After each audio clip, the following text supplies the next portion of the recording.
Привет вас, Zelina. I am J. Andre Faust. I'm going to be talking about the Great Deception, the dark side of the American power structure. So to give an idea of what I'm going to be talking about is that I'm going to be doing a critique of the common perception of the American power and the political elites. The assertion of the American power structure's motivations, world domination, and the protection of its vested interest. I'll be giving a brief description of the proxy wars that the Americans has had over the years.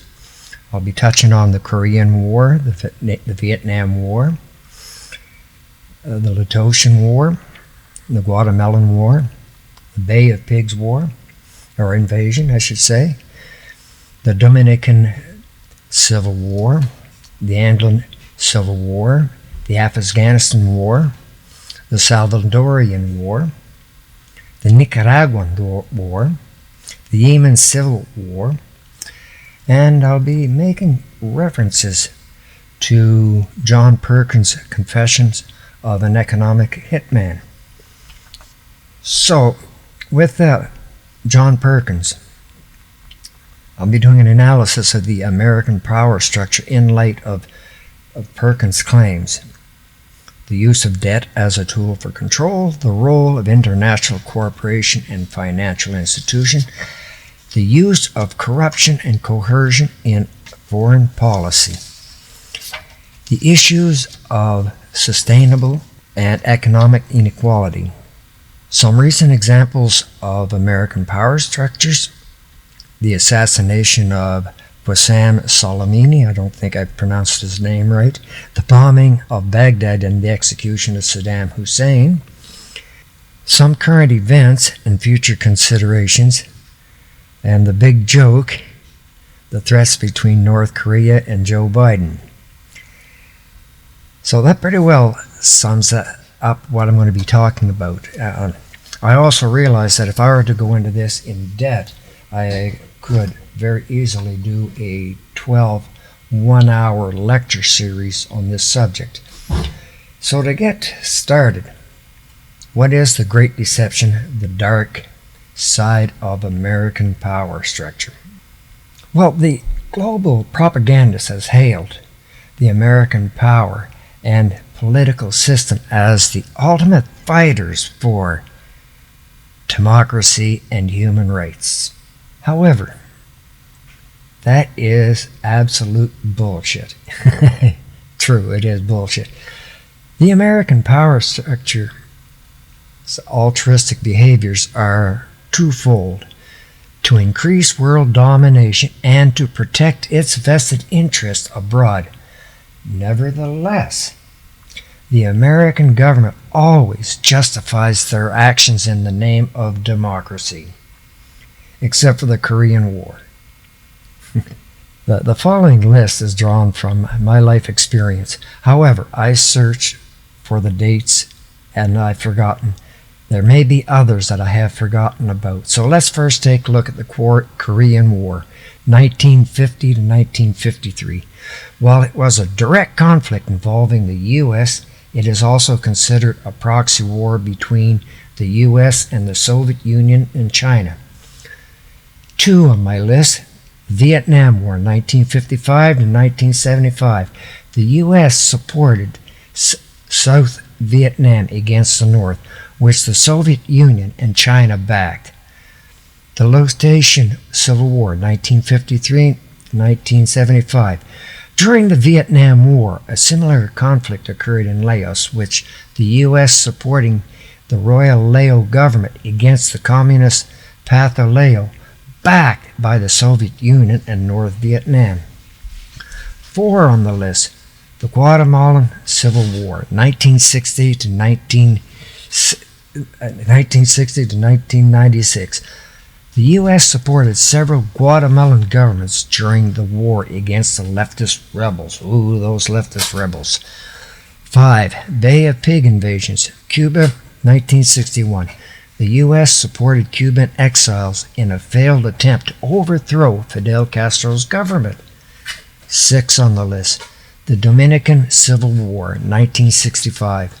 The U.S. intervened on the side of the Dominican government. 7. The Anglican War, 1975 to 202. The U.S., along with its allies, Africa, supported the National Union for Total Independence of Angola, UNITA, against. Got to try to remember that who that was against. Us senior citizens there, we kind of forget. Yeah, it was against the Soviet Cuban Black People's Movement for the Liberation of Angola. 8. The Afghanistan War, 1978 to 1992. The U.S., through Operation, I like these names, Cyclone, supplied the Afghan Mujahideen, again I'm not sure on the pronunciation on that, with weapons and funds to fight the backed Democratic Republic of Afghanistan. 9. The Salvadorian Civil War, 1979 to 1992. The U.S. supported the Salvadorian government against the Fabriano Martini National Liberation Front, FMLN. Wow, that sounds like pretty cool. A leftist guerrilla group. 10 on the list, the Nicaraguan Civil War, 1981-1990. The U.S. supported the Contras in their fight against Sandinista government. 11. Civil War, 2015 to the present. The U.S. has supported the Saudi-led intervention against Houthi rebels. Now, John Perkin, in his books Confession of an Economic Hitman, seems to corroborate past and current events in which American power structure was involved. Perkins highlighted the professionals who manipulate developing countries' economics to benefit corporations and government bodies in the developed world, primarily the United States, of course. So, according to Perkins, how it was done. 1. A debt as a tool for control. Perkins argues that developing countries are deliberately burdened with large debt through exaggerated infrastructure projects funded by foreign loans. The inability of these countries to repay the loans gives leverage to the developed countries and international financial institutions, allowing them to dictate economic and political policies. 2 on Perkins' list, the role of international corporations and financial institutions. Perkins describes how multinational corporations, the World Banking International Monetary Fund, IMF, and other financial elite entities work together to maintain a system that enriches a small global elite at the expense of the masses. These entities allegedly exploit resources and labor in developing countries, often leading to poverty and economic instability in these regions. 3 on Perkins' list, corruption and coercion. Perkins maintains that indebted countries resist these policies or any other directive they are met with threats, corruption, and even orchestrated regime changes. He suggests that economic hitmen like himself were tasked with corrupting influential figures in these countries. If they failed, called jackals, the CIA-sanctioned operatives would step in to overthrow or assassinate resident leaders. 4. Sustainability and inequality. The current global system, according to Perkins, is unsustainable and leads to vast economic inequality. He argues reforming economic practices to create a more equitable and sustainable world system. Nose itchy, excuse me.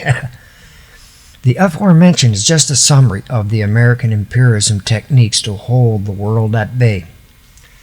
More recently, the assassination of Qasem Soleimani by an American drone attack. This order came from the former President Donald Trump. The reason behind the execution was Soleimani's role in the Middle East.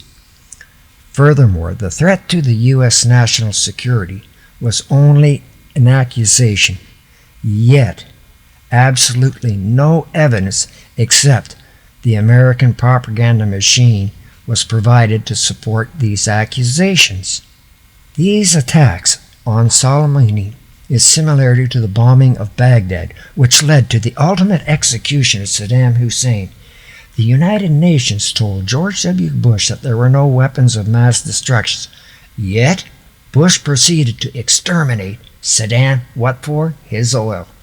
Now, let's go back to 1945, when the Americans dropped the nuclear bomb on Hiroshima and Nagasaki. Over 200,000 people were killed instantly. That does not include the number of the number of civilians who died from complications resulting from radiation poisoning. By today's standards, that would seem as an atrocity against the Japanese people, if not humanity. And before concluding, here's a little ditty. I like this one. Just recently, North Korea, Kim Jong rattled old man Joe Biden's chains, suggesting that they had intercontinental nuclear missiles aimed at the American soil. Biden, seeing no humor in this claim, warned North Korea that he would eradicate the whole North Korean population. Biden had no sense of ha-ha there. It has been said that only a fool will go into battle knowing that they're going to lose. Kim Jong is not a fool. Until next time, take care and Godspeed.